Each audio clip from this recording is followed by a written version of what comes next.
শুনেছি টাকার অভাবে মাঝে মধ্যেই আপনাদের উপর থাকতে হয়। কিন্তু এমন সাজগোজ আর বাহারি ঢং দেখে তো মনে হয় আসলে সব মিথ্যে কথা। কি বলতে চান আপনি? কেন, আমি কি আপনাকে বোঝাতে পারিনি? নাকি বুঝেও না বুঝার ভান করছেন? দেখুন, আপনি বাড়িওয়ালা আর আমরা আপনার পুরনো ভাড়াটে। সামান্য 3 মাসের ভাড়া বাকি পড়েছে বলে আপনি যখন তখন এসে এভাবে আমাদের অপমান করতে পারেন না। মোর জ্বালা, সম্মান থাকলে তো অপমানের কথা আসে। বাড়ি ভাড়া চাইতে এলে শুনি টাকা নেই, ঘরে চাল নেই, ডাল নেই। কিন্তু রং ঢং করে ছেলের বিয়ে দিয়ে ঘরে চাঁদের মতো বউ আনছে, টাকা পেলেন কোথায়? মনে হয় শুধু মালদার জুয়েলারির বেটিকে ফাঁসিয়েছেন। ইয়ে বলছিলাম, হাতে তো বহু গহনা দেখছি, ওই নরম হাত থেকে গরম গরম দুখানা খুলে দিলেই তো লেঠা চুকে যায়। মনির সাহেব, মুখ সামলে কথা বলবেন। আমার বাড়িতে বসবাস করে আমাকে এত বড় অপমান! থামুন।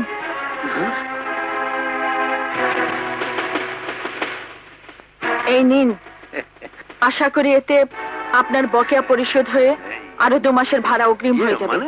আর কোনো কথা নয়, দয়া করে আসুন। আচ্ছা আচ্ছা, এইতে চলবে।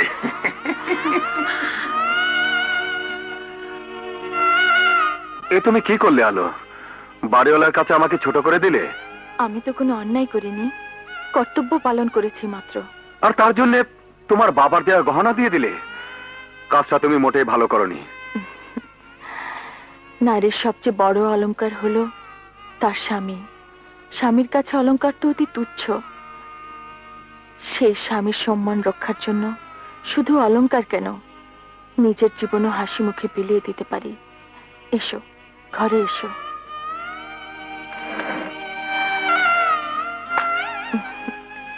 এই নাও, এগুলো বিক্রি করে ব্যবসা করবে। তুমি কি পাগল হয়ে চলো? না গো, আমি ঠিকই আছি। কই নাও। না, তা হয় না। কেন হয় না? স্ত্রীর সব স্বাদ আহ্লাদ বিক্রি করে আমি বড়লোক হতে চাই না। বড় ছোটর কথা নয়, স্ত্রীর সব স্বাদ আহ্লাদ গর্ব যা কিছু বলো, তার সবকিছুই হলো তার স্বামী। সেই স্বামীর দুঃখের দিনে স্ত্রী যদি কোনো কাজে না আসতে পারে, তবে স্ত্রী আর কাজের ঝির মধ্যে পার্থক্য কি? আলো, হ্যাঁ, এখন বুঝলাম। বাবার বাড়িতে যাচ্ছিলাম, এখানেও তাই। আলো, তুমি আমাকে ভুল বোঝো না। ভুল? তাহলে এগুলো নিয়ে ব্যবসা করে নিজের পায়ে দাঁড়িয়ে প্রমাণ করে দাও তুমি ঠিক, আমি ভুল। মধ্যে আমাদের ব্যাংকের টাকা পরিশোধ করতেই হবে। আপনি তো সব বুঝতে পারছেন ম্যানেজার সাহেব। এই অবস্থায় মিসেস হাসান, আমরা আপনার কথা বুঝি, কিন্তু টাকার কাজ মুখে হয় না, টাকার কাজ টাকা দিয়ে করতে হয়। আমরা আমাদের টাকা চাই, নইলে কোর্টের আশ্রয় নিতে বাধ্য হব। তার প্রয়োজন হবে না। আপনারা লোন দিয়েছেন শিল্পপতি হাসান সাহেবকে, কোনো ভিখারিকে নয়। আজ হাসান সাহেব নেই তাতে কি হচ্ছে, কিন্তু তার ছেলে এখনো জীবিত। ম্যানেজার সাহেব। জি স্যার। এই নিন পাওয়ার অফ অ্যাটর্নির কাগজ, ব্যাংকের কাছে হস্তান্তর করে দেবেন। ব্যাংক নিজের পাওনা বুঝে নিয়ে বাকি টাকা আপনাকে দিয়ে দেবে। সেই টাকা থেকে ওনাদের পাওনা পরিশোধ করে দেবেন এবং বাকি টাকা বাবার গরিব শ্রমিক কর্মচারীদের মধ্যে ভাগ করে দেবেন। এসব তুই কি করলি বিপ্লব? এসব তুই কি করলি? হ্যাঁ মা, এছাড়া আর কোনো উপায় নেই। চলো মা।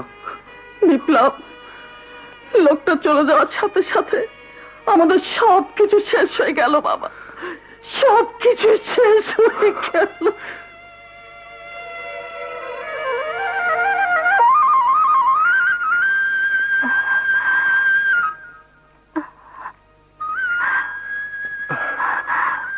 আমরা এখন কোথায় যাব বাবা? আল্লাহর দুনিয়ায় জায়গার অভাব নেই মা, কিন্তু তুমি আমার হাতের কথা ভাবছো? ভেবো না মা, তুমি জানো না মা, বুবু বিদায়ের সময় আমার হাতে চুমু দিয়েছিল, সেই থেকে এই হাতে আমি শক্তি ফিরে পেয়েছি। মা ছেলের সংসার ঠিকই চলে যাবে। চলো চলো মা।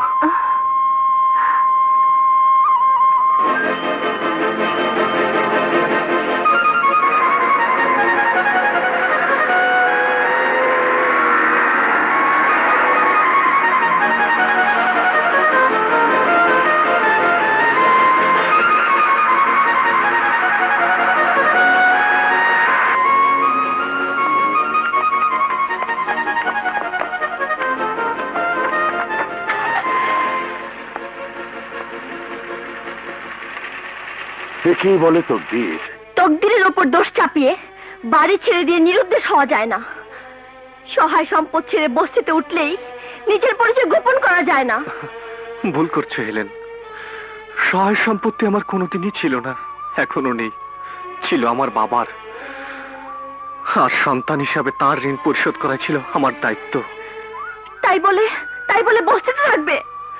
শুধু বস্তি নয়, শুনলে হয়তো ঘৃণা করবে। আমি দিন মজুর রিক্সা চালাই, তুমি ধনির দুলালি। সামান্য রিক্সা চালকের সাথে সম্পর্ক না রাখলেও আমি মনক্ষুণ্ণ হব না। সম্পর্ক রাখা না রাখা আমার ব্যাপার। তাছাড়া আমি মানুষ বিপ্লবকে ভালোবেসেছি, ভালোবাসবো। কিন্তু হেলেন, তোমার বাবা আমাদের এই ভালোবাসাকে কোনোদিনই মেনে নেবেন না। তাই বলছি, তুমি আমাকে ভুলে যাও। ভুলে যাব? কেন ভুলে যাব? তিল তিল করে তোমার আমার মাঝে যে ভালোবাসা গড়ে উঠেছে, সে ভালোবাসা কি ভুলে যাওয়ার? ভাগ্যের ফেরে আজ তুমি না হয় গরিব হয়ে গেছো, তাই বলে তোমার মনটাও গরিব? না না, এ আমি বিশ্বাস করি না, এ আমি বিশ্বাস করি না। বিপ্লব, তোমার জন্য অট্টালিকা ছেড়ে বস্তিতে কেন, গাছতলায় আমি থাকতে পারবো, তবু তোমাকে ভুলতে পারবো না, ভুলতে পারবো না।